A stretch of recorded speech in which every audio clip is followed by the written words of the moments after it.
Bonjour à toutes et à tous, ici Maximilien Chan pour le 15h. Nous sommes en direct sur Paris dans le 20e arrondissement. Rappelez-vous, ce jeune mathématicien, né en 1932 et mort en 1957 en Algérie pendant la guerre. En effet, il avait participé à la bataille d'Alger qui opposait la 10e division de parachutistes aux indépendantistes du Front de libération d'Algérie, plus communément appelé le FLN. Il a été arrêté et torturé par des parachutistes. Il finit par mourir tué par les mêmes parachutistes lors de son interrogatoire. Nous sommes en direct ici avec Madame la maire. Bonjour Madame Fontaine. Bonjour. En tant que maire de Paris, que diriez-vous à propos de Maurice Audin? De mon point de vue, Maurice Audin est un symbole incontournable de la guerre d'Algérie. Et ainsi, en vue de mon parti politique de gauchiste, il est primordial de conserver sa mémoire. Pourquoi avoir choisi Maurice Audin, membre du Parti communiste algérien et militant contre l'indépendance algérienne, pour cette rue? Alors, pour nous, Maurice Audin mérite la commémoration au même titre que toutes les victimes de la guerre d'Algérie. Son enlèvement, les tortures faites sur lui et l'inquiétude perpétuelle de sa femme ont eu lieu à cause de l'organisation de l'armée française en Algérie. Ainsi, il est primordial que la patrie soit informée sur son histoire.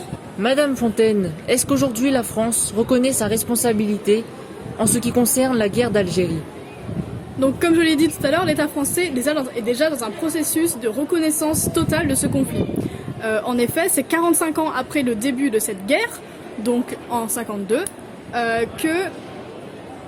que l'État français reconnaît officiellement les événements, comme il est préféré l'appeler, comme une véritable guerre. Aujourd'hui, l'inauguration de la rue Maurice Audin est un ajout au rouage de la reconnaissance de l'armée française dans la torture faite sur les Algériens et engendrant la mort de plusieurs centaines de milliers d'entre eux. Cette guerre a une fin douloureuse. En effet, plus d'1 million de pieds noirs quittent l'Algérie pour être rapatriés en France.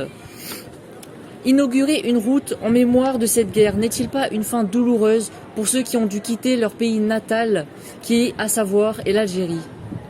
Tout est question de point de vue. Pour certaines personnes, oui, bien sûr, ça peut être douloureux de se remémorer les moments qu'on avait. Donc ça nourrit la nostalgie notamment. Mais d'un autre côté, d'autres personnes peuvent trouver ça jouissif d'être enfin représentés dans le pays en tant que tel. Pensez-vous que Maurice Audin entrera dans notre mémoire collective? Alors, il faut savoir que dans cette rue déjà, il y avait une caserne des services spéciaux, qui étaient spécialisés par l'incarcération également de fascistes durant la Seconde Guerre mondiale. Donc, cet emplacement est déjà un lieu complètement gorgé d'histoire. Et donc, réunir tout cela dans un même lieu pourrait, et je l'espère, marquer les mémoires collectives à long terme. Donner son nom à une rue, est-ce un seul moyen de reconnaissance? Bien sûr que non, ce n'est pas le seul moyen de reconnaissance. On peut par exemple enseigner la guerre d'Algérie dans les écoles, les collèges et les lycées au même titre que les guerres mondiales. Ainsi, ça pourrait rentrer dans les mémoires collectives plus facilement. Et grâce à l'histoire de la guerre d'Algérie, on pourrait marquer les esprits et rendre compte de l'importance de cette guerre. Comment va se dérouler cette inauguration? Alors, donc, pour l'inauguration de la mise en service de la rue Maurice Audin, il y aura plusieurs personnalités qui seront présentes pour procéder à un discours. Et bien sûr, effectivement, je ferai un discours, ce qui est primordial. Merci beaucoup et bonne inauguration. Merci à vous, au revoir.